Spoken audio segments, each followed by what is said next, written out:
At dawn, the Marble Plaza stood hushed, its silence broken when a gang swaggered in, jeering at the lone black guard pacing before the tomb of the unknowns.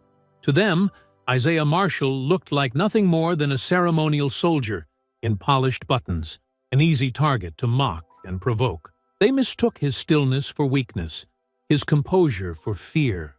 What they couldn't see was the truth. Behind that immaculate uniform stood years of Delta Force command, discipline honed to steel. When they crossed the rope line, they weren't stepping toward a victim. They were awakening a storm they could never contain. Before we go any further, comment where in the world you are watching from and make sure to subscribe, because tomorrow's story is one you don't want to miss. The Marble Plaza stretched silent in the pre-dawn darkness, rows of white headstones barely visible through the low-hanging fog.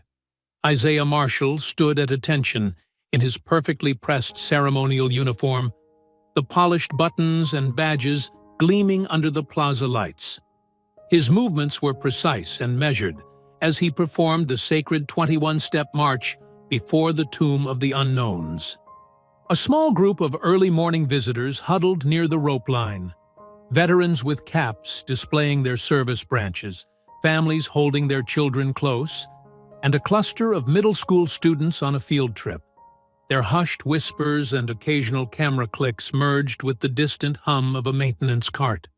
The harsh rumble of a pickup truck engine shattered the reverent quiet. Isaiah maintained his ceremonial pace, but his trained senses noted the vehicle idling beyond the plaza boundary. 6 men emerged, their heavy boots scraping against the pavement as they positioned themselves along the rope line. Their leader, Colt Ransom, held up his phone with a smirk, starting a live stream. "Hey boys, look what we got here!" Colt's voice carried across the plaza. "Think he can hear us in that fancy costume?" The other men snickered, their phones also raised to record. Their taunts grew louder, more vicious, filled with racial slurs that made the tourists flinch and pull their children closer. Isaiah continued his measured steps, face forward, maintaining the dignity of his watch. A glass bottle sailed through the air, spinning end over end before shattering near the wreath stand. Shards of glass scattered across the sacred ground. The tourists gasped. Several children started crying. Isaiah stopped his march, turning with precise military bearing to face the group. His voice carried clearly across the plaza, deep and controlled. "This is hallowed ground. Stay behind the rope line and show proper respect, or you will be removed." Colt's laugh was ugly. He ducked under the rope, his crew following his lead. "Or what, soldier boy?" He made a show of looking around. "Don't see no backup here." Isaiah shifted his stance subtly, feet narrowing their position, breathing becoming measured and controlled, hands relaxing open at his sides. To the untrained eye, he appeared unchanged in his ceremonial bearing, but his body was now coiled and ready, years of Delta Force training humming beneath the surface. 2 of the men moved to flank him on either side, following Colt's quick hand signals. The first grabbed for Isaiah's sleeve, meaty fingers reaching for the pristine uniform. Isaiah moved with fluid grace, catching the man's wrist and peeling it back in one smooth motion. He followed through with a shoulder pin, controlling the attacker's momentum and guiding him face down onto the marble with careful precision to avoid head injury. The second man charged forward with a roar. Isaiah pivoted, using the attacker's own momentum to slam him into the guardrail. The impact knocked the wind from the man's lungs. The rail served as a barrier, ensuring the tomb remained protected from the violence. A metallic click announced the third attacker extending a collapsible baton.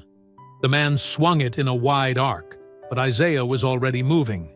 He stepped inside the strike zone, protecting himself with a raised elbow while simultaneously capturing the man's forearm.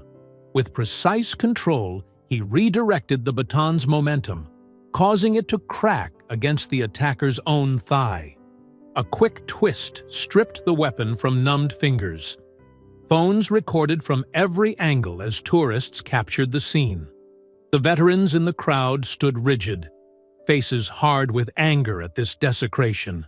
Through it all, Isaiah maintained his position, always keeping his body between the attackers and the tomb he was sworn to guard. "Make him swing first!" Colt shouted to his remaining men, trying to provoke Isaiah into throwing a punch. "Get him to lose control." But Isaiah remained precisely controlled, each defensive move calculated to neutralize rather than harm. His face stayed impassive, betraying no emotion as he protected the sacred ground. Movement caught his eye. One of Colt's toadies had circled wide, pulling a knife from his pocket. The blade snicked open, gleaming as the man lunged toward the memorial wreath.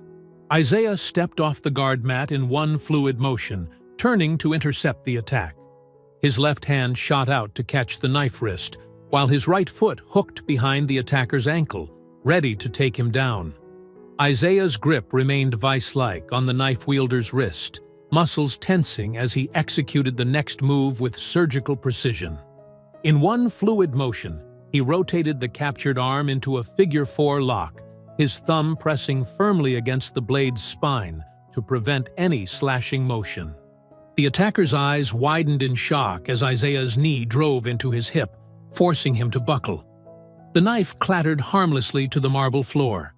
A shadow loomed from the right, another attacker charging like a bull. Isaiah dropped low, years of training taking over as he grabbed the man's belt and shirt. Using the attacker's own momentum, he executed a perfect hip throw. The man sailed through the air, landing hard on the steps. Isaiah's control was evident even in the takedown, carefully positioning the impact to keep the attacker's head from cracking against the marble edge. Colt stepped forward, bouncing on the balls of his feet with the cocky stance of an MMA fighter. His eyes locked onto Isaiah, studying, calculating. He threw 2 quick feints, testing Isaiah's reactions. Isaiah read the rhythm like a book. The feints were setups for the overhand right that followed. Instead of backing away, Isaiah stepped in close. His jab struck Colt's sternum with precise force, enough to stun but not crush. Before Colt could recover, Isaiah dropped and swept his lead leg, executing a textbook ankle pick. Colt crashed down, pinned against the stair edge, confusion replacing his earlier confidence. "What the—" Colt's words cut off in a grunt of surprise. 2 more attackers rushed in from different angles. Isaiah's footwork was masterful, almost dance-like, as he maneuvered them into each other's path. The borrowed baton became an extension of his arm, not as a weapon, but as a precise tool for leverage. He trapped one man's arm, using the baton to direct him into his companion. When one attacker managed to break free and lunge, Isaiah's forearm found his throat with calculated pressure. Not enough to crush, but sufficient to trigger the body's natural response. The man stumbled back, coughing and gasping. Throughout the fight, Isaiah's attention never fully left the tomb. His eyes darted regularly to check the memorial wreath, ensuring it remained untouched and upright. Each defensive move was positioned to maintain that protective barrier between the violence and the sacred ground he guarded. From the crowd of onlookers, a veteran's voice rang out, clear and commanding. "Hold your ground, soldier!" The wail of sirens grew louder as patrol cars turned onto the cemetery avenue, their red and blue lights cutting through the morning fog. The final attacker, eyes wide with mounting panic, made his move. His charge was sloppy, uncoordinated, the desperate lunge of someone who knew they'd lost but couldn't stop themselves. Isaiah moved like water, redirecting the man's momentum. His hands found the perfect control points, turning the attacker's body in mid-rush before depositing him gently on his side. The position was perfect for cuffing, as if Isaiah had gift-wrapped him for the approaching officers. Colt stood at the edge of the chaos, chest heaving. His confident smile had become a mask, stretched thin over growing fear. Sweat beaded on his forehead despite the cool morning air. The first patrol car to reach the scene carried Sergeant Elena Cruz. She emerged with her hand near her holster, quickly scanning the scene. The scattered attackers in various states of submission, the untouched tomb, and Isaiah standing calmly at the center of it all, hands now open and still at his sides.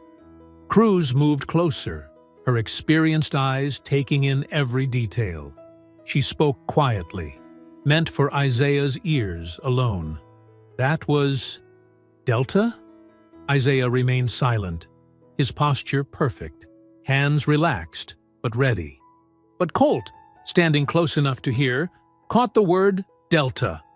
The color drained from his face as recognition hit. He knew exactly what that level of training meant, what kind of operator he'd foolishly challenged. Emergency medical technicians arrived moments later, moving efficiently to separate and treat the injured. They loaded the attackers into ambulances, checking for concussions and broken bones. One of the crew members, already cuffed to his gurney, caught Isaiah's attention as they prepared to close the doors. Through bloody teeth, he leaned forward and whispered, "You were supposed to be alone." Slate said, "Soft target." Isaiah's expression didn't change, but his eyes caught the glint of metal on the man's hand. A ring bearing a stylized number 7, worked into the design of a city council seal. The ambulance doors slammed shut with a final thud, and the vehicles pulled away into the brightening morning. The cemetery administration building hummed with tense energy as morning light filtered through tall windows. Isaiah sat in a straight-backed chair, his ceremonial uniform showing signs of the dawn's conflict. Scuff marks on the sleeves, a small tear near the collar. His white gloves lay neatly on the table before him, pristine despite everything. The door opened, and Eloise Marshall entered with purpose, her church hat still perfectly positioned despite her hurried arrival. Behind her came Hank Doyle, his Vietnam veteran's cap pulled low, jaw set in a determined line. Relief washed over Isaiah's face at the sight of them. "Baby, are you hurt?" Eloise's hands went straight to Isaiah's shoulders, checking him over with grandmother's precision. "I'm fine, Gran," Isaiah assured her, his voice steady. "Just some bruises." Hank poured coffee from a nearby pot, passing cups around. "Saw it coming down Columbia Avenue. Whole neighborhood's talking." Sergeant Cruz worked the room methodically, her notebook open as she collected statements from the tourist group. A young mother with a phone clutched to her chest approached eagerly. "I got it all," she said, from the moment they started yelling. "Clear video." "Me too," added an elderly veteran, tapping his tablet. "Navy, retired. Know what harassment looks like. Got the bottle throw and everything after." Cruz nodded, professional but pleased. "We'll need copies of all footage. Chain of custody forms here." The cemetery director, a tall man in a pressed suit, cleared his throat. "Guard Marshal, we appreciate your containing the disturbance without any desecration of sacred ground." His words were carefully measured, institutional caution evident in every syllable. A flat-screen TV mounted on the wall carried the local morning news. The anchor's voice was respectfully subdued. "In breaking news, a ceremonial guard at the Tomb of the Unknowns successfully defended the memorial from what witnesses describe as an organized attack. Sources say no damage occurred to any monuments." Naya Patel arrived with her characteristic energy, press badge swinging from her neck. She carried a tablet and a small equipment bag, her dark hair pulled back in a practical ponytail. "Mr. Marshall? Naya Patel, Independent Press. Would you be willing to go on record? I'd like to mirror the raw footage, with faces blurred for privacy." Isaiah studied her for a moment. "You'll protect civilian identities?" "Absolutely. And coordinate with any witnesses who want to speak." This needs to be documented properly." Isaiah nodded his agreement, noting how she immediately began organizing contact information from willing tourists, her movements efficient and purposeful. During a quiet moment, Isaiah slipped away to the EMS bay where the ambulances had first arrived. He pulled out a small notebook and carefully sketched the ring emblem he'd seen, the stylized 7 intertwined with the council seal. He dated the page with military precision: time, date, location. Eloise watched him draw, her archivist's eyes sharp. "That symbol," she said softly. "Been seeing it around. Top corner of those heritage preservation flyers they keep posting near the rezoning meetings. Always wondered who was behind those." Isaiah tucked the notebook away. Councilman Slate's name came up. "You know anything about him?" "Trevor Slate?" Eloise's lips pressed into a thin line. "Man's got fingers in every development deal south of the river. Church tried to stop him turning the old Phillips place into luxury condos last year. Didn't end well. Hank suggested they step outside for some air. The morning had warmed considerably, though a chill still clung to the shadows. They watched a city maintenance worker wheel a tall ladder toward one of the security camera domes that overlooked the plaza. "Running diagnostics," the tech called out cheerfully as he passed. Isaiah's gaze followed the man, focusing on the camera's dark lens. He'd noticed those cameras during countless watches, their quiet presence part of the tomb's constant guardianship.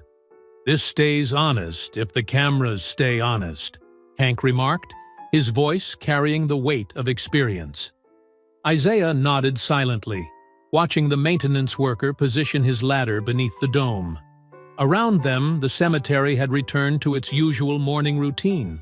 Grounds crew tending to the endless rows of white stones, early visitors walking the paths with reverent steps, flags stirring gently in the breeze.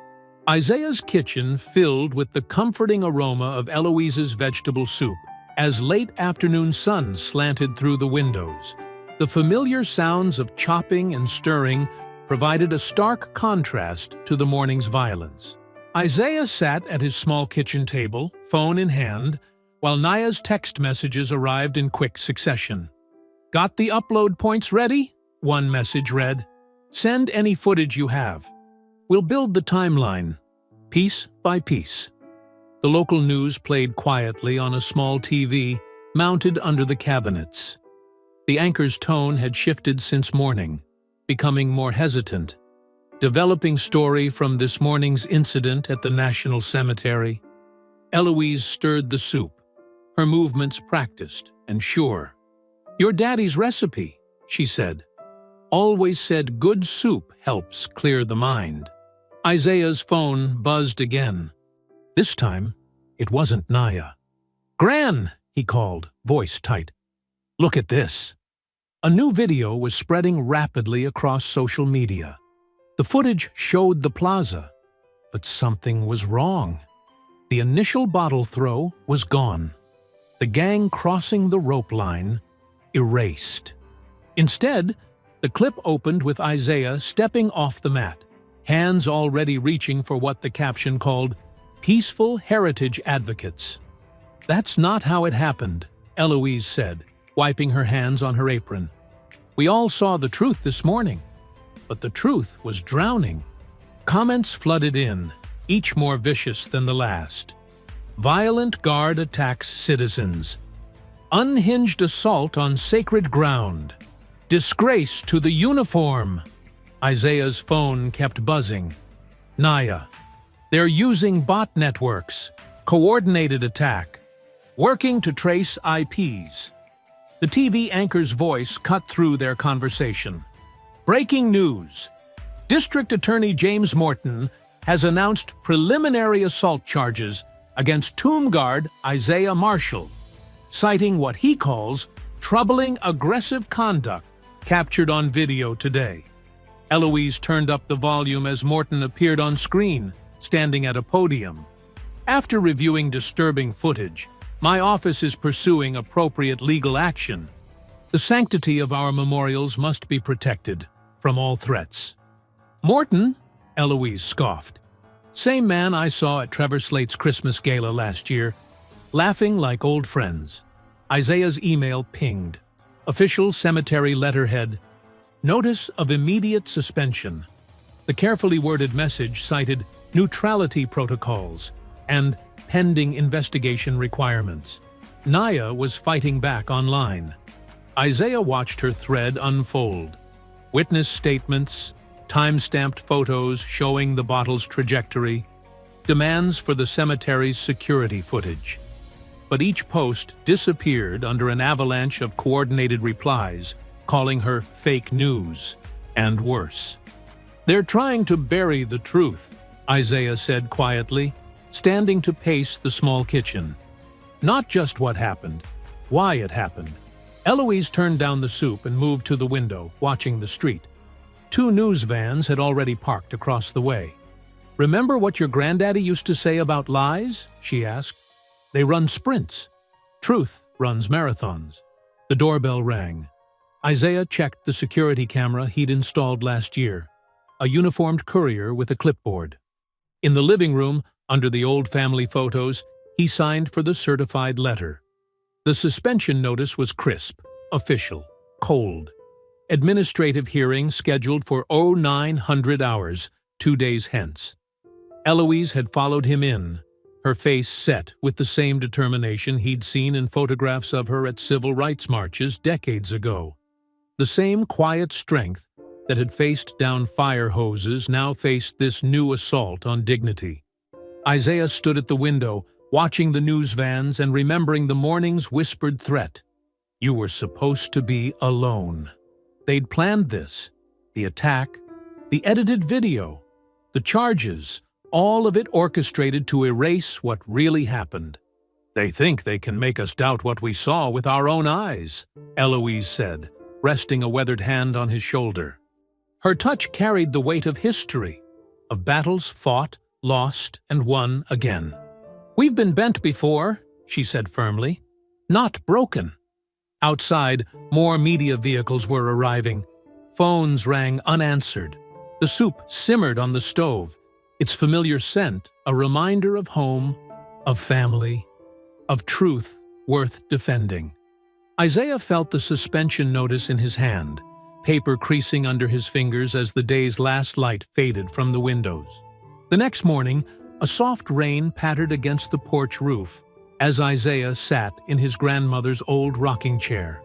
Steam rose from his coffee mug, mixing with the cool morning air. His phone screen glowed with an endless stream of messages, a stark divide between support and hatred. Got your 6, brother, wrote a Marine veteran who'd been at the plaza. My whole unit saw what really went down. Scrolling down, race traitor from an anonymous account, followed by detailed threats about what they'd do to his house. Isaiah took another sip of coffee, his face unchanging. He'd learned long ago that reaction was what they wanted. Through the window, he could see Eloise in the kitchen, already making calls to her church network, her voice carrying that same steady strength it had held through decades of struggle.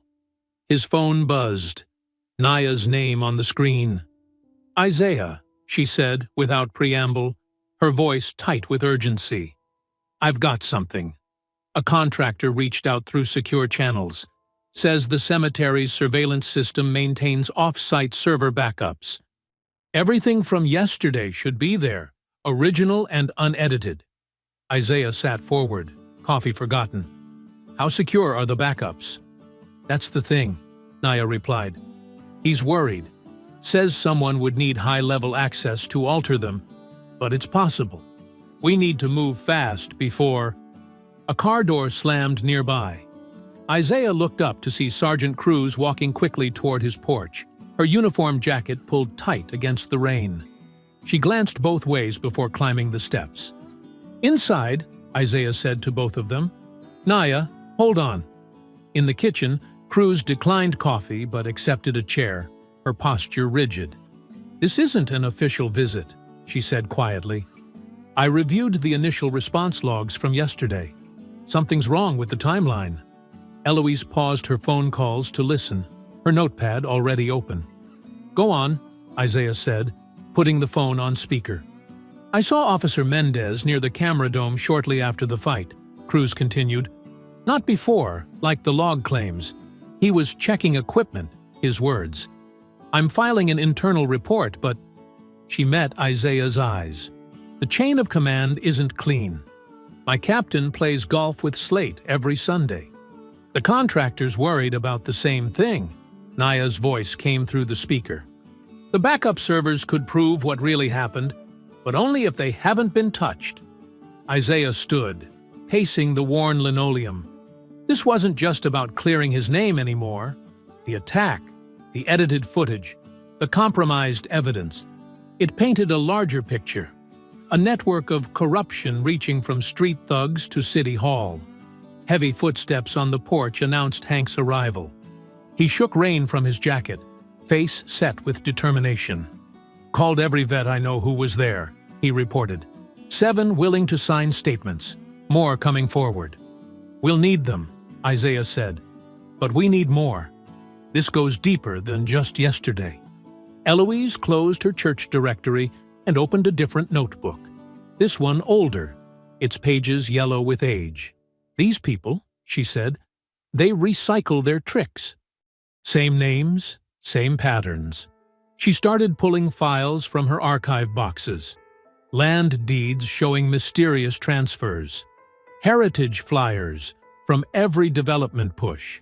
Maps marked with red lines from 30 years ago, when Trevor Slate's daddy was running things. Isaiah grabbed a legal pad from the counter drawer. At the top, he drew 3 columns: proof, pressure, protection. Under proof, he listed server backups, witness statements, Grand's archives. Under pressure, media exposure, internal affairs, veteran support. Under protection, camera installation, community watch, legal counsel. The rain drummed harder outside as they gathered around the table. Cruz checked her watch. She'd need to report for shift soon. Naya was still on speaker, taking rapid notes. Hank studied the old maps Eloise had spread out, his finger tracing patterns of displacement and development. At the top of the page, above the columns, Isaiah wrote a name in clear block letters. Trevor Slate. The pencil pressed hard enough to leave an impression on the pages below. He thinks he can bury this, Isaiah said, looking at each face around the table. Like his father buried the truth about those developments. Like they've always buried their tracks. Not this time, Eloise said firmly, placing another stack of documents on the table. This time, we dig. The rain continued its steady rhythm on the roof as they began to plan, the kitchen table becoming a war room of sorts. Coffee grew cold in forgotten cups. Phones buzzed with more messages, threats and support mixing together. Unread for now. They had work to do. Late morning sunlight filtered through the lace curtains of Eloise's dining room, now transformed into a makeshift command center. The polished oak table disappeared beneath stacks of manila folders, while banker boxes lined the walls like soldiers standing guard. A flatbed scanner hummed steadily in the corner, digitizing decades of carefully preserved documents. Eloise moved with purpose between the boxes, her fingers dancing across labeled tabs with the precision of a master librarian. History doesn't disappear, she said, pulling out a weathered leather ledger. It just gets filed away, waiting for the right moment. Isaiah leaned over the table as his grandmother opened the ledger to a page marked with a faded yellow tab. The neat columns of numbers and names, written in precise handwriting, told a story that made his jaw tighten. Look here, Eloise pointed to entries from 1988. The Downtown Renewal Committee made monthly payments to something called the Heritage Security Association. $5,000 each time. Her finger slid down the column. Always in cash, always on the third Tuesday. Naya, who had set up her laptop and mobile broadcasting equipment at the end of the table, leaned in for a closer look. The same pattern we're seeing now with the old Glory Cruise funding? Exactly the same, Eloise confirmed. She reached into another file and pulled out a black and white photograph, its edges worn but the image still sharp. And here's Trevor Slate's father, Benjamin, during the Madison Street protests. The photograph showed a younger version of the same polished arrogance Isaiah had seen in Trevor, a man in an expensive suit watching with satisfaction as uniformed men broke through a line of peaceful protesters. The date stamp read April 1989. "I took this picture myself," Eloise said quietly, "right before they knocked the camera out of my hands." Naya's fingers flew across her keyboard, setting up a live stream interface. "We're going live in 5 minutes," she announced. "I'm calling it Who Killed the Cameras? We'll start with what we know about yesterday and work backward through this pattern." Her phone buzzed with notifications as her regular viewers began joining the pre-stream chat. "My audience is mostly older folks, aunties and uncles who remember these times. They're good at connecting dots and sending tips." Hank entered through the side door, shaking his head. "Just got off the phone with Mike Stevens. He was EMT on scene yesterday. Retired now." He lowered himself into a chair. "He saw something interesting. One of the patrol officers was messing with a panel under the camera dome after everything went down. Says he'll testify if he gets a subpoena, but he's worried about his pension." Isaiah's phone vibrated with a text from Cruz. "Heads up. Chief's meeting with IT now. Expect them to claim technical difficulties led to lost footage." "They're moving fast," Isaiah muttered, showing the message to the others. He picked up his phone and dialed the union office, stepping into the hallway for the call. "Yes, this is Isaiah Marshall. I need representation for tomorrow's hearing." "Yes, I'll hold." Naya's live stream began, her voice clear and professional. "Good morning, everyone. We're investigating a disturbing pattern of surveillance manipulation and coordinated disinformation here in our city. If you were at the National Cemetery yesterday morning, or if you have any information about similar incidents..." Comments started flowing in immediately.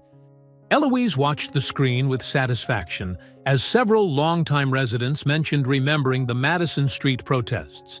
Isaiah returned from his call, notepad in hand. "Union rep will be there. I've got signed statements from 12 tourists so far." He looked at his watch. "Naya, what time are the interviews?" 2 o'clock, she replied between commentary to her viewers. "I've got 5 witnesses confirmed, including a retired military chaplain who caught everything on his phone." Hank stood up, adjusting his jacket. "You ready to head downtown? Might as well make them squirm a little before tomorrow's hearing." Isaiah nodded, gathering the most relevant documents into a folder. He paused to squeeze his grandmother's shoulder. "Thank you, Gran, for keeping all of this. Just remember," she said, patting his hand, "when they try to bury the truth, that's when you know you're digging in the right place."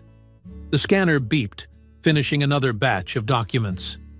Naya's live stream continued building momentum, comments and tips flowing in steadily. Eloise turned back to her boxes, methodically building their case one piece of paper at a time. Isaiah checked his phone one last time. 11:45 a.m. "Let's go," he said to Hank, sliding into his jacket. "City Hall's going to be busy today." The marble floors of City Hall's lobby echoed with footsteps and murmured conversations.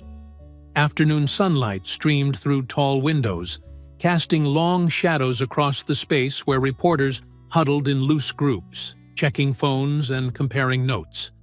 Isaiah and Hank stood near a pillar, watching the entrance. "There," Hank muttered, nodding toward the glass doors. Councilman Trevor Slate strode in, perfectly pressed suit catching the light.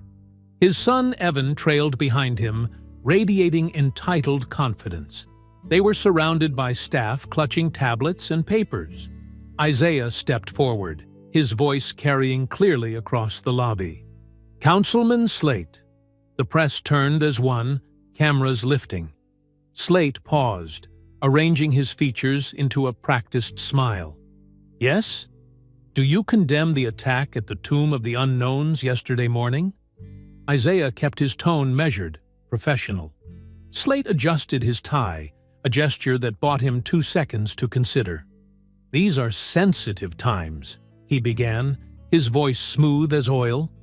"We must all work to maintain civility and order." An elderly veteran in the crowd called out, "That's not an answer." "What we need," Slate continued, raising his voice slightly, "is calm on all sides. Let's not inflame tensions unnecessarily." The lobby erupted in angry mutters. A Gold Star mother near the front said loudly, "Calm on all sides. They attacked sacred ground." Isaiah's eyes caught a glint of metal on Evan's hand, a ring with a stylized 7 set in a council seal, identical to the one he'd seen on the attacker in the ambulance.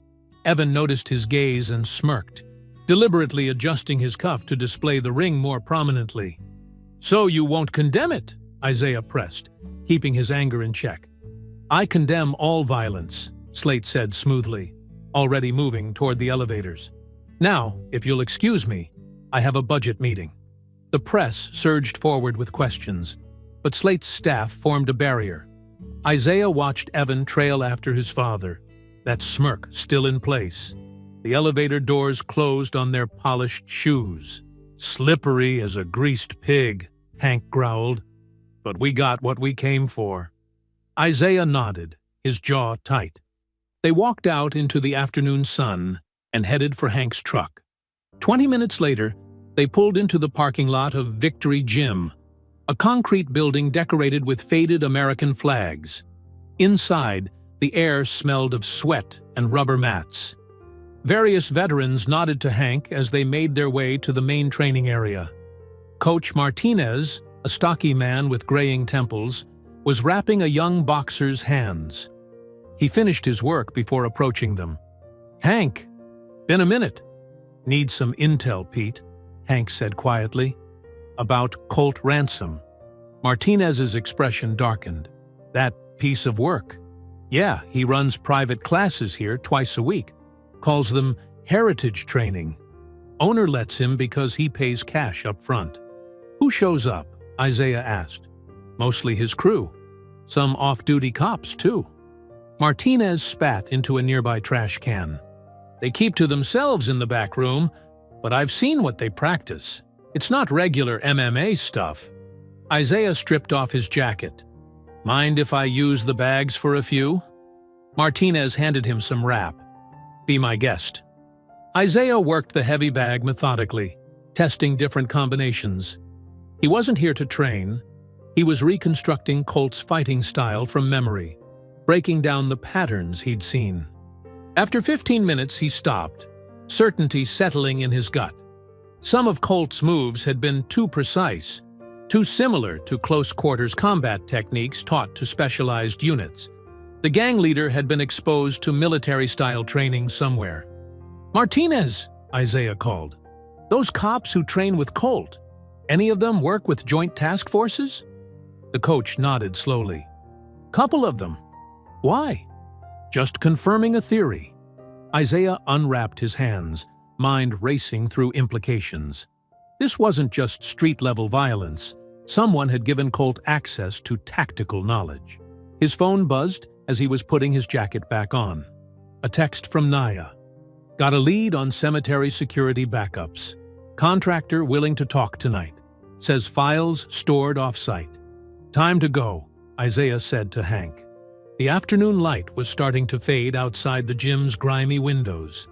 They had a few hours before meeting Naya's contact, and every piece of the puzzle was starting to matter more. The drizzle made dark patterns on the brick walls behind Naya's newsroom. Sodium lights cast weak yellow pools in the gathering evening gloom. Isaiah and Hank stepped out the back door after giving Naya their witness list. Good people willing to speak truth against power. The sound came first, an engine revving too loud for the narrow space.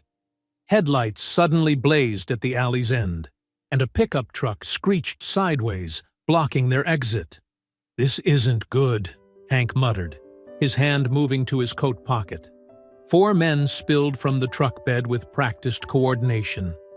Isaiah recognized their leader immediately. Colt Ransom, moving with the fluid confidence of a trained fighter. No weapons visible yet, but the intent was clear in their stance. "No cameras now," Colt called out, his voice echoing off the wet brick. "Just us, having a friendly chat." Isaiah stepped forward, drawing attention away from Hank. He kept his hands loose at his sides, ready. The drizzle beaded on his jacket as he measured distances, angles, escape routes. The alley was tight, maybe 12 feet wide. Advantage, limited flanking options. Disadvantage, nowhere to retreat. The first attacker rushed in low, trying to take Isaiah's legs. Isaiah pivoted smoothly, redirecting the man's momentum. The attacker's shoulder crunched against the corner of a metal dumpster. He crumpled, gasping. A second man came in high, swinging wild. Isaiah parried with his elbow, deflecting force away from his center line. His knee found the attacker's thigh, disrupting balance. A precise forearm strike to the chest sent the man stumbling backward. Behind him, Isaiah heard the distinctive snap of Hank's collapsible baton extending. The older veteran moved with economy, no wasted motion. When a third attacker tried circling to Isaiah's right, Hank's baton cracked across knuckles, reaching for a hold. The man yelped, grip broken before it could set. "Watch that side," Hank growled, his Vietnam-honed instincts still sharp. Colt prowled forward, testing range with quick kicks to Isaiah's calf. Professional moves, meant to deaden the muscle. Isaiah checked the kicks with his shin, noting the technique. He countered with a straight strike to Colt's shoulder, enough force to sting, not enough to break. Isaiah changed levels, appearing to shoot for Colt's legs. The gang leader sprawled expertly, hips heavy, proving his training. His uppercut sliced through the space where Isaiah's head had been a moment before, catching him on the lip. Blood mixed with rain. 2 light touches, then commit hard. Isaiah read Colt's rhythm like a book. When the pattern came again, Isaiah disrupted it. A feint toward the eyes made Colt flinch high. The leg reap came low and fast, threatening to sweep his base away. That's when Isaiah heard it, the change in Colt's breathing, the sharp intake, the controlled exhale. A pattern Isaiah knew intimately from his Delta Force days. Colt heard it too.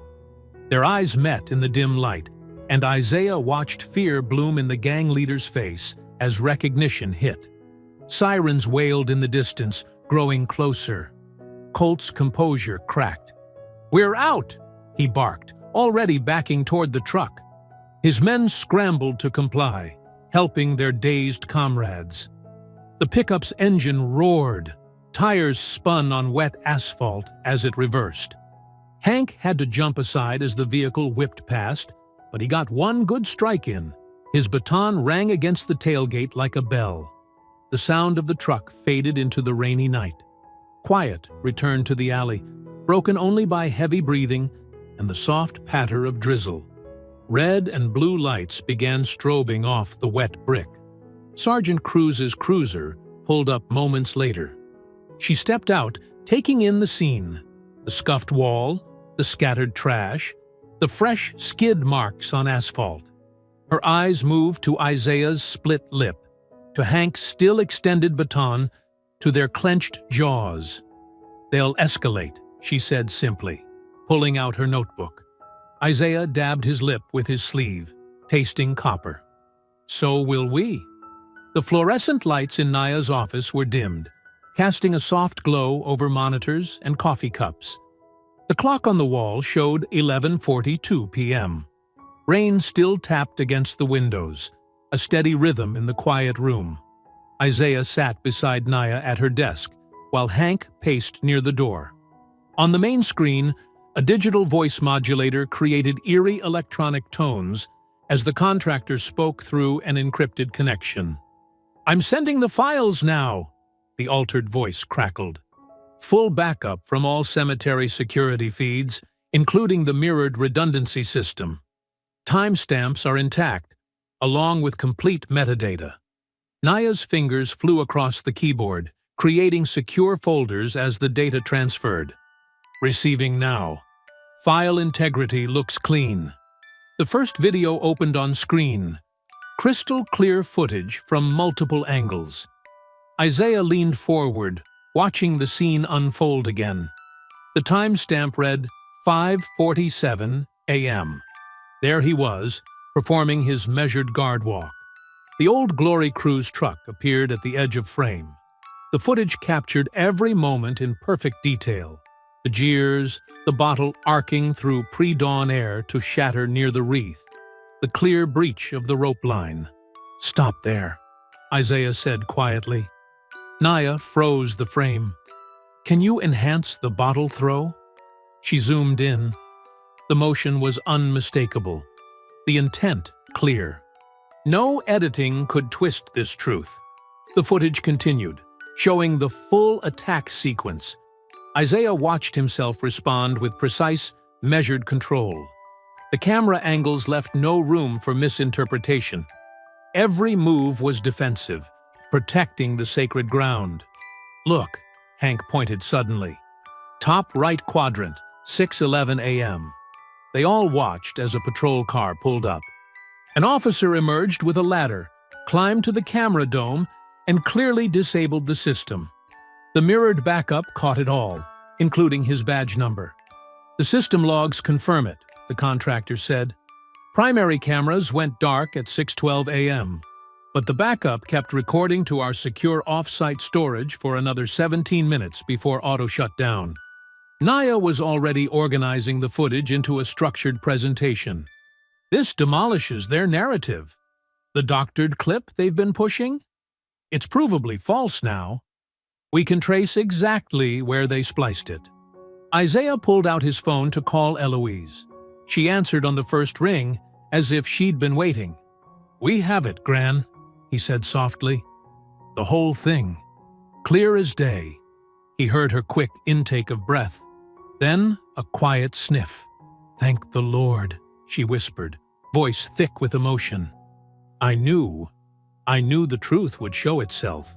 While Isaiah spoke with his grandmother, Hank worked his own phone. "Jim?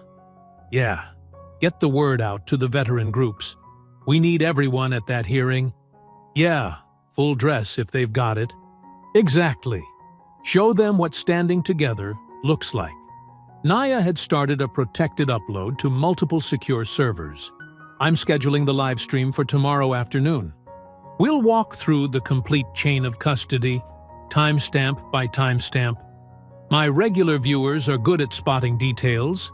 They'll help catalog every face, every badge number, every inconsistency with the official story."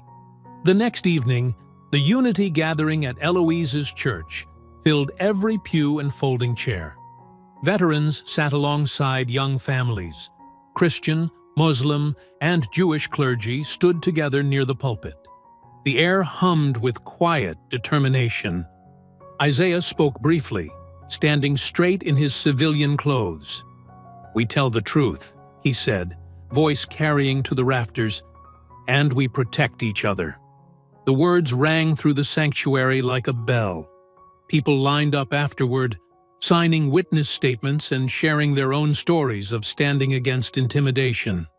Hank worked the room with coffee pot in hand, connecting veterans with civilians, building bridges with each pour.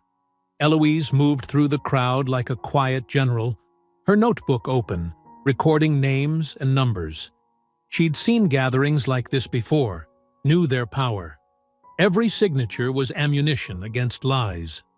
The fellowship hall gradually emptied as the evening wound down. Chairs scraped across the floor as volunteers stacked them against walls. The coffee urns gurgled their last drops. Isaiah stepped outside into the cool night air, followed by Eloise and Hank. They stood together on the church steps, looking out at the city skyline glowing against low clouds. Traffic moved in steady streams below, and distant sirens Dopplered past. A weight had lifted.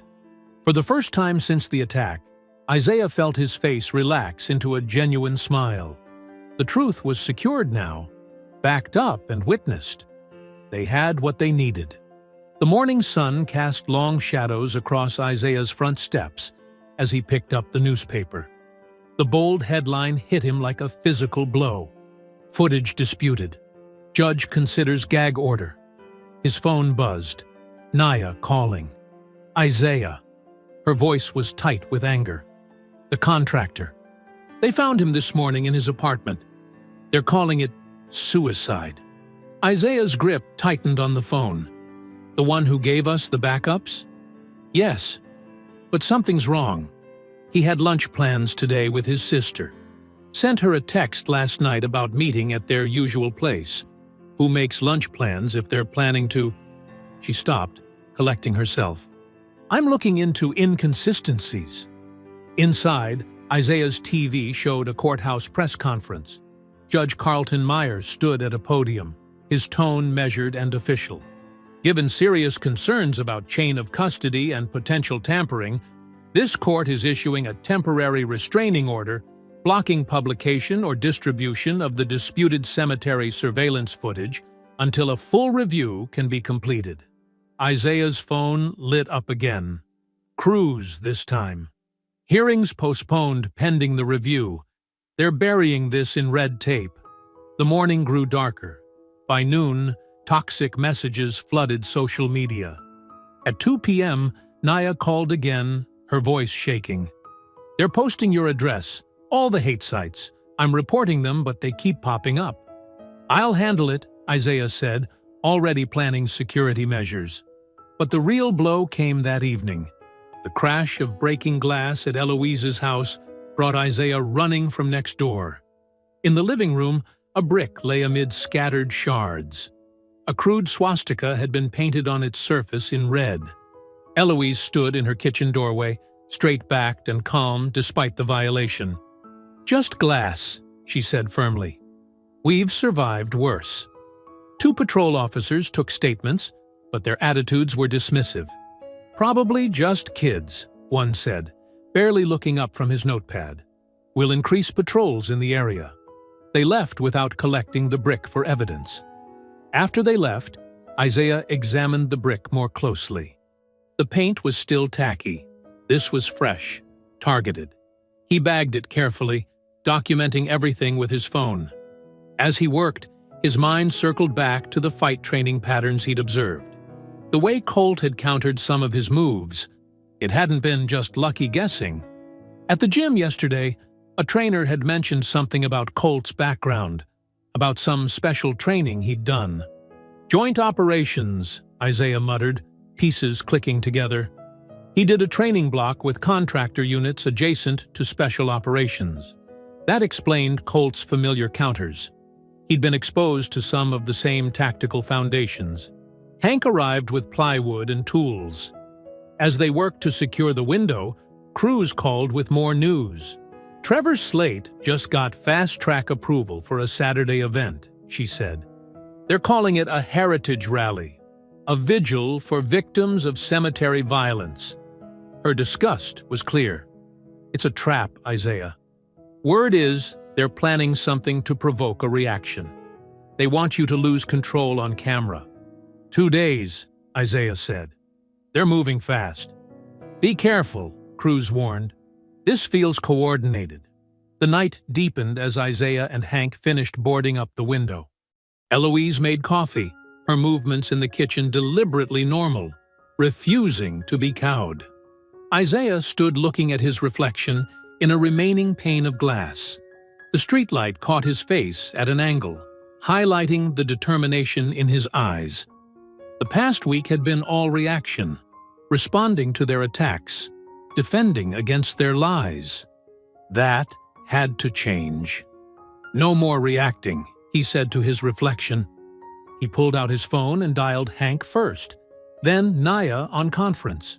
We take this to them tomorrow, he said when they were connected. No more waiting for the next hit.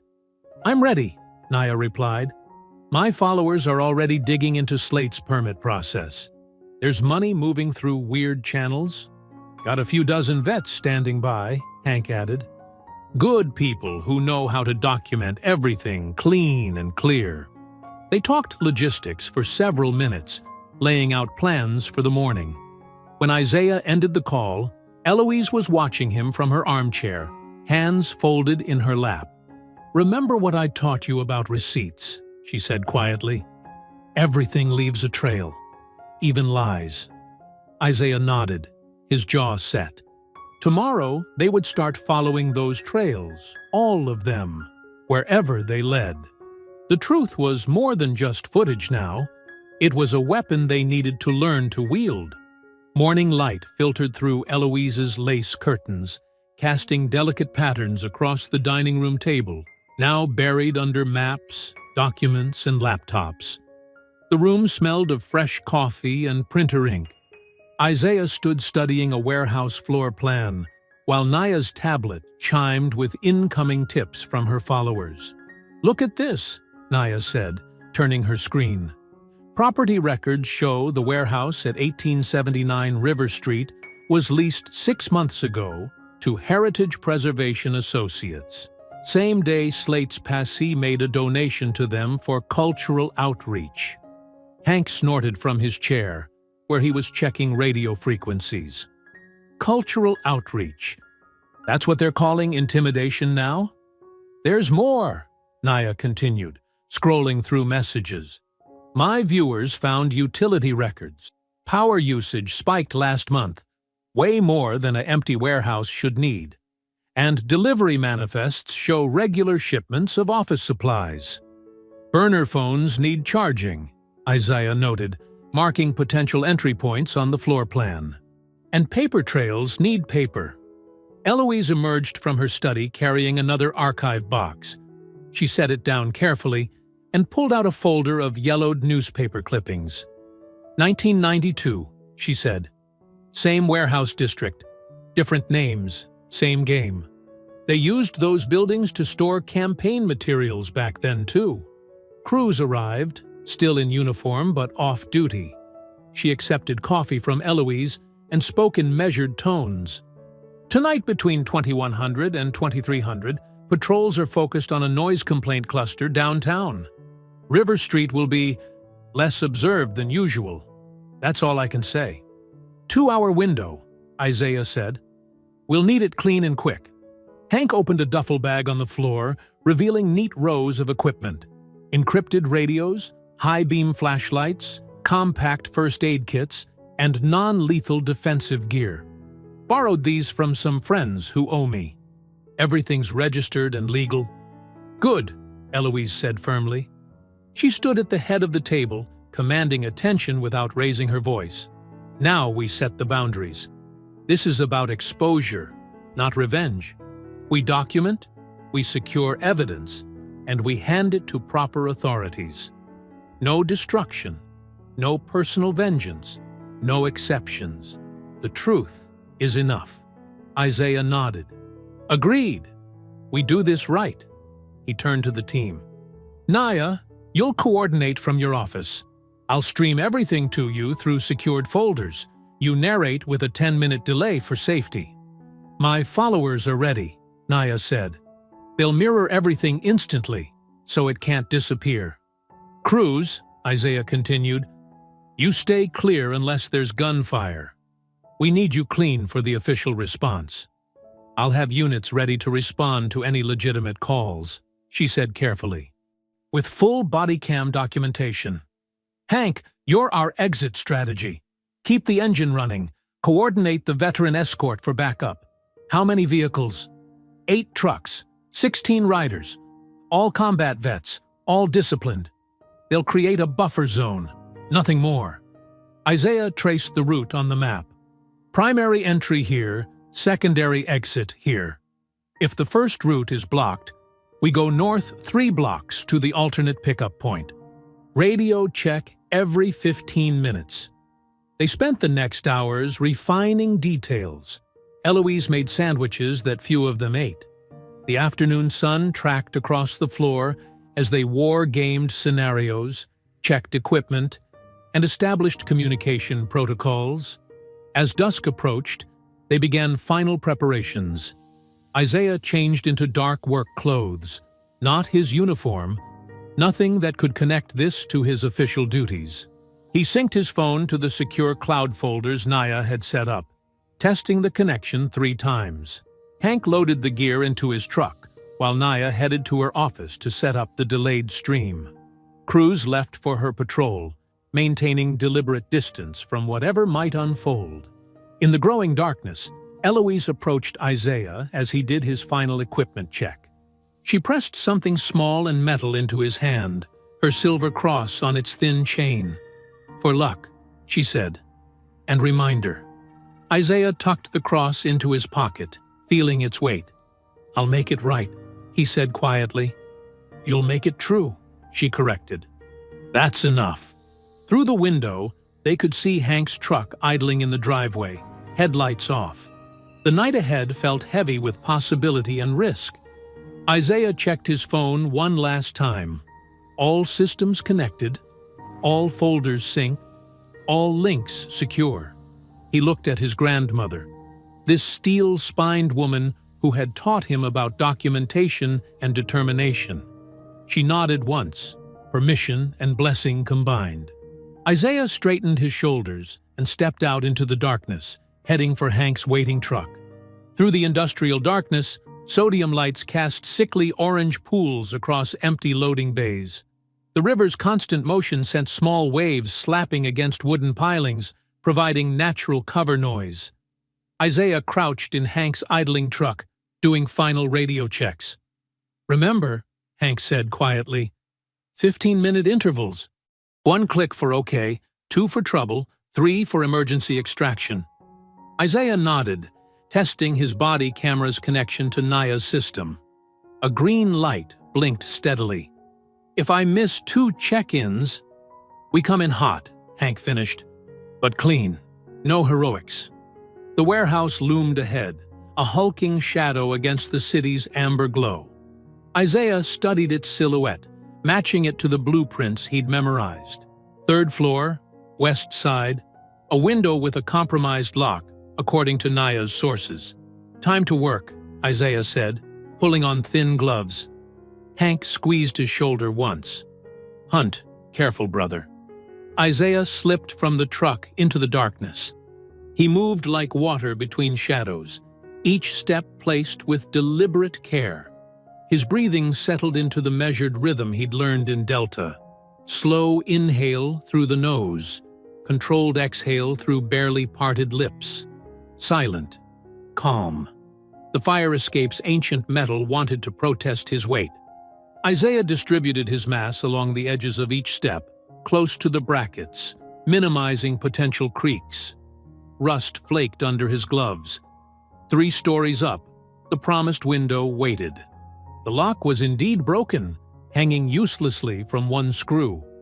Isaiah eased the sash up with glacial patience, testing each inch for squeals or catches. When the gap was wide enough, he slithered through, rolling his weight across the sill to disperse it. Inside, the warehouse air hung thick with dust and old paper. Catwalks threaded between stacked shipping crates, their metal gratings stretching into darkness. Isaiah's eyes adjusted slowly, picking out shapes. A forklift's skeletal form, shrouded pallets, and above it all, a mezzanine office glowing with the faint blue pulse of electronics. He began moving, staying low, using the crates for cover. His soft-soled boots made no sound on the catwalk. When he reached the office, he found the door unlocked. Sloppy security, born of arrogance. The server rack hummed in the corner, fans dead but drives still spinning. Isaiah pulled his multi-tool from a pocket and removed the access panel. The problem was obvious: a disconnected power cable to the cooling system. He bridged the connection, and the fans whispered to life. "Beginning documentation," he sub-vocalized for his camera feed. "Warehouse at 1879 River Street, 22:47 hours. His fingers moved quickly, connecting a slim USB bridge between the servers and his encrypted phone. Directory structures populated his screen, innocently named folders that couldn't quite hide their contents. Accessing folder, Community Outreach 2023, he narrated. Contains subfolders for payment records, coded as volunteer stipends. Recipients include known members of the Old Glory crew. He worked methodically through the files, keeping his voice steady and factual. Passy ledger showing transfers to Heritage Preservation Associates, countersigned by Trevor Slate. Equipment requisitions for the cemetery rally, approved by Evan Slate. Rental agreement for portable stages and sound systems. A spreadsheet caught his eye. Cemetery rally provocation budget, XLSX. Opening file timestamp 2023-09-15, he continued. Line items include crowd management specialists, medical contingency, and media response package. The evidence was damning in its bureaucratic precision. Every transaction, every approval, every connection, all documented with the banal thoroughness of people who never expected to be caught. He was halfway through copying a folder of permit applications when the first footstep echoed from below. Isaiah's hands never faltered. The copy process continued as he killed his light and eased behind a stack of archive boxes. More footsteps, 3 sets, moving with confidence. A voice drifted up. Lights are still off, but something's different. Check the office, another answered. The drives weren't supposed to be running. Isaiah pressed deeper into his hiding spot, angling for a view of the door. His camera kept recording, its tiny LED now hidden against his chest. A figure appeared in the doorway, backlit by the sodium glow through the windows. Colt Ransom's profile was unmistakable. The fighter's stance, the calculated swagger. 2 more men flanked him, their shoulders tense with alertness. One moved to the server rack, checking connections. "Boss, the drives are online. Who booted them?" Colt's mouth curved in a smile that held no warmth. "He's here." Isaiah remained motionless behind the boxes, letting Colt's team spread out into the office. His camera kept recording, lens catching the harsh shadows cast by the server lights. The USB transfer blinked steadily, evidence still flowing to Naya's secure cloud. Colt bounced lightly on his toes, scanning the room. "Come on out, Delta. Let's see that special training up close."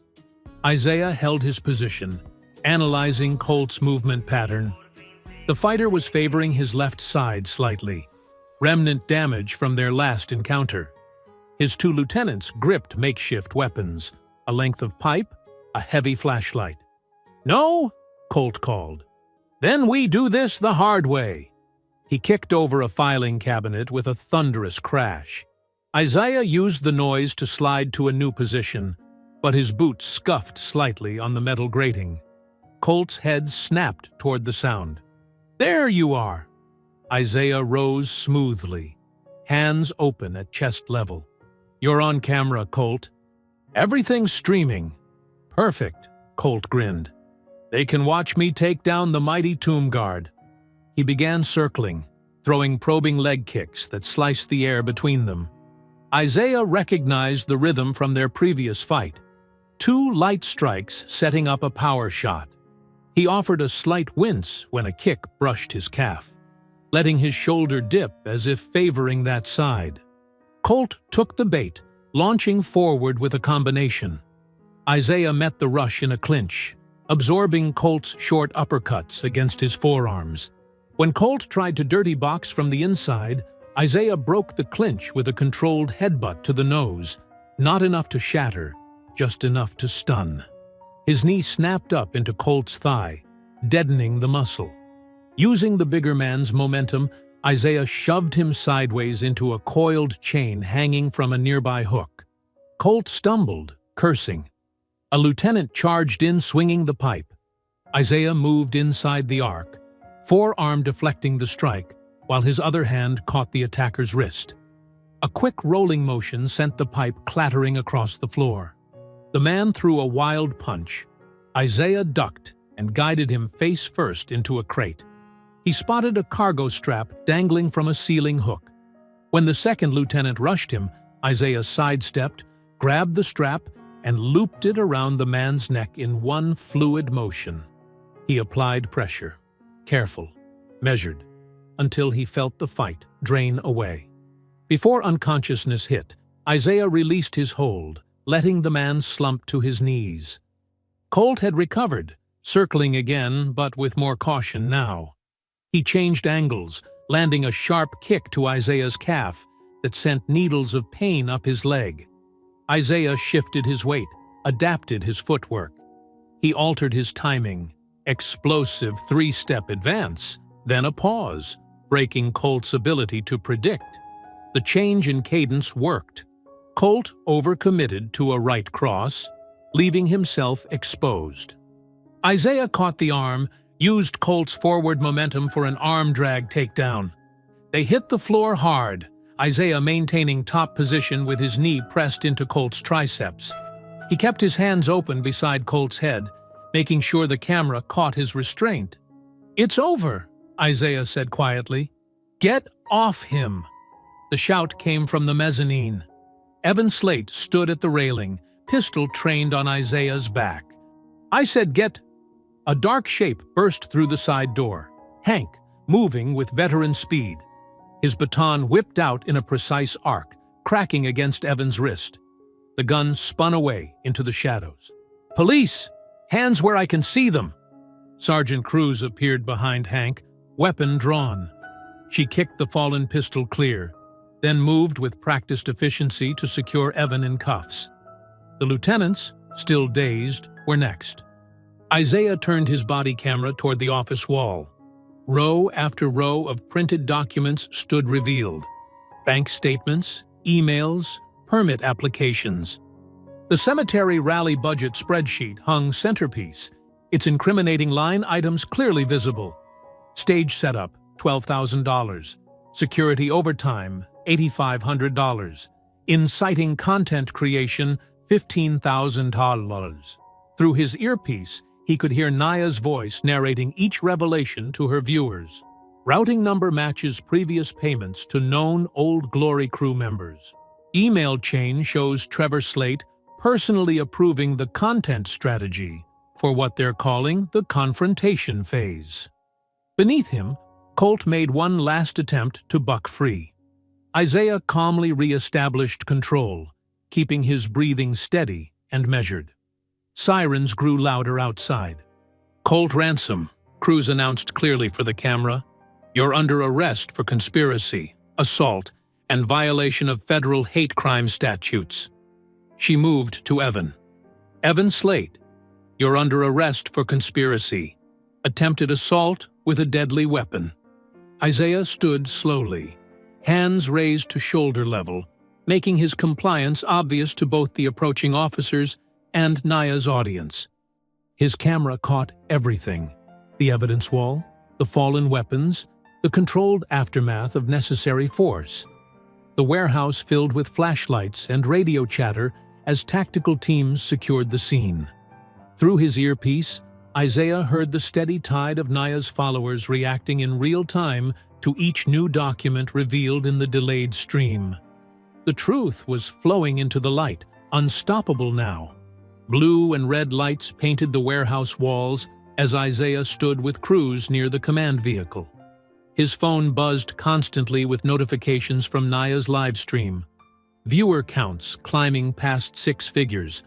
Comments flooding in faster than moderators could track them.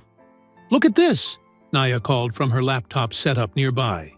She turned the screen to show a wall of timestamps and screenshots. "The aunties and uncles are cataloging everything.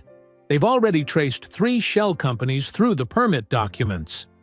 Hank settled onto the bumper of his truck, cleaning his baton with methodical care. "Good thing we got it all on camera this time." Isaiah watched as evidence techs carried out boxes of hard drives and documents. Each item was photographed, logged, and sealed in clear bags under the harsh portable lights. Cruz's superior officers huddled near their vehicles, phones pressed to ears as they dealt with the growing political earthquake. Just before midnight, phones lit up with breaking news alerts. The state attorney general appeared on courthouse steps, face grave in the camera lights. Given the extensive evidence of corruption, conspiracy, and criminal enterprise revealed tonight, I am announcing the immediate formation of a special task force, she declared. Emergency subpoenas are being served as we speak to preserve all related documents and accounts. Isaiah felt Eloise's hand slip into his. She had arrived minutes after the arrests, refusing to wait at home. Now she squeezed his fingers as they watched justice begin to move. "About time," she whispered. Through the night, developments snowballed. By dawn, the judge who had issued the gag order called an emergency hearing. With barely concealed embarrassment, he lifted all restrictions, citing overwhelming public interest and verified chain of custody of evidence. The district attorney's office released a terse statement just after sunrise. To avoid any appearance of conflict, this office is recusing itself from all related cases. Hours later, the state appointed a special prosecutor who wasted no time filing initial charges. Isaiah read the charging documents on his phone. RICO violations, wire fraud, conspiracy, witness intimidation, assault. The list sprawled across multiple pages. "They're not playing around," Cruz observed, reading over his shoulder. "RICO means they can seize everything, accounts, properties, all of it." By early afternoon, Trevor Slate's carefully crafted world imploded. News helicopters circled his office building as he emerged, flanked by lawyers. His resignation statement lasted barely 2 minutes before he was escorted to a waiting police vehicle. The city manager's office quickly announced the Heritage Rally permit was revoked, citing public safety concerns. Within the hour, the cemetery administration released a public statement. "We deeply regret our failure to support Guard Marshal during this ordeal. A full review of suspension protocols is underway. We extend our sincere apologies and look forward to his return to duty." Isaiah's phone rang. Naya again. "You need to see this," she said without preamble. The server files show they were planning similar provocations at 3 other historic sites. They wanted to force out black families all around the cemetery district. "Send it all to Cruz," Isaiah replied. "Let's make sure nothing gets missed." Back at Eloise's house, the living room transformed into an impromptu community center. Neighbors streamed in with casseroles, flowers, and handwritten notes. Eloise labeled each dish with military precision, adding them to her meticulous filing system, now expanded to include a food and flowers section. "Mrs. Patterson's mac and cheese, delivered 2:15 p.m., she murmured, writing in her neat script. "Walker family roses, 2:45 p.m.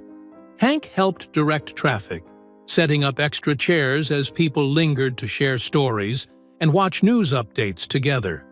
The house filled with the warmth of community and the smell of home cooking. 2 days later, Isaiah sat in the cemetery's wood-paneled boardroom. Sunlight streamed through tall windows as the board voted unanimously to clear him of all charges and restore him to active duty. The chairman, a retired judge, leaned forward. "We'd like you to speak at next week's rededication ceremony. We're adding a plaque to honor those who've defended this ground from acts of hate." Isaiah considered carefully. "I accept, on one condition," he said. "The money seized from Slate's nonprofit. I want it used to seed a fund for families targeted by these schemes and for preservation of these sacred spaces." The chairman glanced at his colleagues, then nodded. "Motion to establish the fund as specified. All in favor?" Every hand rose without hesitation. "Approved unanimously," the chairman declared, bringing down his gavel with a sharp crack that echoed like justice served. A week later, Sunlight spilled across the National Cemetery's marble expanse. Morning dew sparkled on endless rows of white headstones stretching to the horizon. Near the Tomb of the Unknowns, a bronze plaque waited beneath a dark velvet cover, its stand positioned with precise military attention. Guests arrived in small groups, speaking in hushed tones that matched the sacred space. There were no political banners, no campaign buttons, no self-promoting speeches. This mourning belonged to the fallen and to accountability. Sergeant Elena Cruz stood at parade rest in her dress blues, flanked by other officers who had chosen integrity over silence. Her badge gleamed in the morning light, polished to mirror shine. Nearby, several of her colleagues who had helped expose the corruption stood similarly attentive, their presence a quiet statement about police who honored their true duty. Naya Patel set up her camera with characteristic precision, but today her usual rapid-fire commentary was replaced by measured, factual documentation. Her live stream showed simple text overlays, dates, times, verified details. In the visitor center, her Who Killed the Cameras series had been archived into a permanent digital exhibit, each piece of evidence cataloged and preserved for future reference. Hank Doyle cut a sharp figure in his navy blazer, though he seemed slightly uncomfortable with the attention. Veterans and families who had followed the case online approached to shake his hand, thanking him for stepping in when it mattered. He deflected praise with quiet humility, redirecting focus to the broader community that had stood together. "Just did what needed doing," he said repeatedly, though his eyes grew misty when a Gold Star mother clasped his hand and whispered her gratitude. The youth group from Eloise's church gathered near the veiled plaque, their usual energy tempered by the solemnity of their task. They had practiced the unveiling ceremony for days, determined to honor the moment properly. In the visitor center, Eloise Marshall stood beside her newly installed exhibit. Decades of meticulous documentation lined the walls, red-lined property maps with her careful annotations, black and white photos of lunch counter protests, newspaper clippings yellowed with age but preserved with care. The ledger pages that had helped expose Slate's network were displayed under glass, her neat handwriting a testament to the power of keeping receipts. A small brass plaque beside the exhibit read, "Truth Preserved, the Marshall Archives, because memory is power." Eloise had insisted on including that subtitle, drawing from generations of hard-won wisdom. The morning air grew still as Isaiah Marshall emerged from the guard quarters in full ceremonial uniform. Every brass button gleamed, every pleat lay razor-sharp. He moved with the same measured dignity he had shown since his first day as guard, neither diminished nor inflated by recent events. The plaza fell silent as he approached the black mat.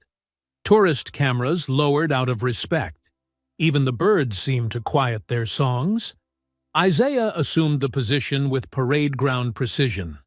His first step launched the familiar 21-count cadence, each movement exact, each turn crisp. The rifle clicked smoothly through port arms as he passed the tomb. In the audience, Cruz noticed his breathing pattern, the same controlled rhythm he had maintained even during the warehouse fight. Hank recognized the stance that could shift from ceremony to combat in a heartbeat, though today it remained purely reverent. The youth group performed the unveiling with careful coordination, the velvet cover sliding away to reveal words cast in timeless bronze. To all who safeguarded this sanctified ground from hatred, in peace and restraint. Eloise stood especially straight as she read those words, her archival work now linked to this permanent marker. Naya's camera captured the moment without commentary, letting the simple truth of the inscription speak for itself. The restored security camera dome gleamed in the morning sun, its green status light blinking steadily. Recording, preserving, protecting. The system had been completely rebuilt, with multiple redundant backups and stricter access controls.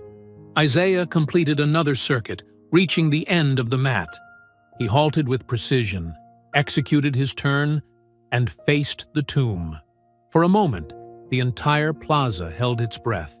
His eyes closed briefly, a heartbeat's pause in the ritual. When they opened again, they held the same quiet strength that had carried him through decades of service, from Delta Force to this sacred ground. The rifle shifted smoothly back to shoulder arms as he resumed his walk. No dramatic gestures, no triumphant flourishes, just the steady, vigilant pacing that had been his calling long before the attack, and would continue long after the courts finished their work. Each step rang clear on the marble, echoing the cadence that had never truly broken, even in combat. 21 steps, turn. 21 steps, protecting the fallen while justice proceeded in courtrooms across the city. I hope you enjoyed that story. Please share it with your friends and subscribe so that you do not miss out on the next one. In the meantime, I have handpicked 2 stories for you that I think you will enjoy. Have a great day.